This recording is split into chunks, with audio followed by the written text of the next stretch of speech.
অসমবাসীৰ কাৰণে এইটো একেবাৰে লাজৰ কথা আৰু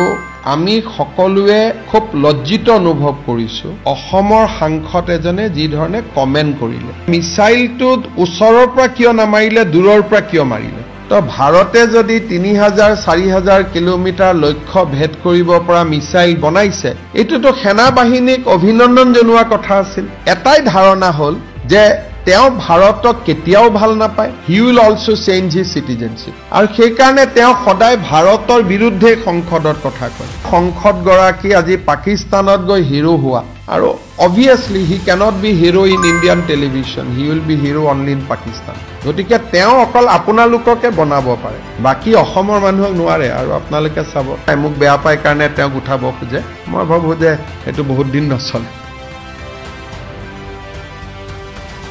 অসমবাসীৰ কাৰণে এটো একেবাৰে লাজৰ কথা আৰু আমি সকলোৱে খুব লজ্জিত অনুভৱ কৰিছো যে যি ধৰণে সংসদত ভাৰতীয় সেনা বাহিনীৰ ওপৰত আমাৰ অসমৰ সাংসদ এজনে যি ধৰণে কমেন্ট কৰিলে তেওঁ ইমানলৈকে গ'ল যে মিছাইলটো ওচৰৰ পৰা কিয় নামাৰিলে দূৰৰ পৰা কিয় মাৰিলে সো ইমান ডাঙৰ বিজ্ঞানী যে সেনাই মিছাইলটো ওচৰৰ পৰা কিয় নামাৰিলে দূৰৰ পৰা কিয় মাৰিলে তো ভাৰতে যদি 3000-4000 কিলোমিটাৰ লক্ষ্য ভেদ কৰিব পৰা মিছাইল বনাইছে এটোতো সেনা বাহিনীক অভিনন্দন জনোৱা কথা আছিল যিটো ভাষণ দিলে সেই ভাষণটো শুনি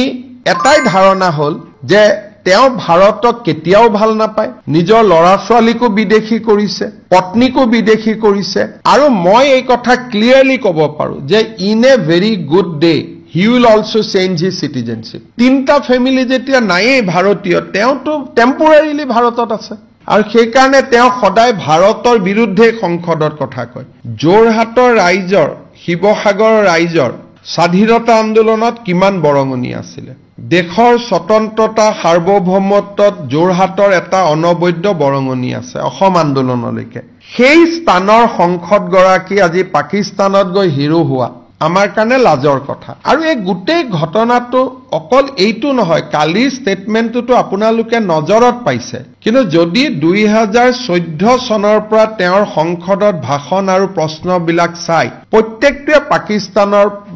সহায় কৰিব পৰা প্ৰশ্ন গতিকে তেওঁৰ বেলেগ ধৰণৰ সম্পৰ্ক পাকিস্তানৰ লগত আৰু obviously he cannot be hero in Indian television he will be hero only in Pakistan কওঁতেতো তেওঁ ক'ব নোৱাৰিলে মই যোৱা নাই বুলি এনেটো বহুত বকবকাই থাকে যেতিয়া অমিত শাহ জিয়ে ক'লে তেওঁতো থিয় হৈ সংসদত নকলে যে মই যোৱা নাই আপুনি ভুল কথা কৈছে বুলি গতিকে তেওঁ অকল আপোনালোককে বনাব পাৰে বাকিটো কাকো বনাব নোৱাৰে যিমান দিনে মই বনোৱা দেখিছো আপোনালোককে তেওঁক বনোৱা দেখিছো বাকি অসমৰ মানুহক নোৱাৰে আৰু আপোনালোকে চাব ৰাইট বিটিএডিৰ পৰা লক্ষ্য কৰি গৈ থাকিব মানুহক বনাব নোৱাৰে দুই এজন আপোনালোকৰ মানুহৰ তেওঁৰ প্ৰতি সফট কৰ্নাৰ আছে তেওঁৰ প্ৰতিও নাই মোক বেয়া পায় কাৰণে তেওঁক উঠাব খোজে মই ভাবো যে এটো বহুত দিন নচলে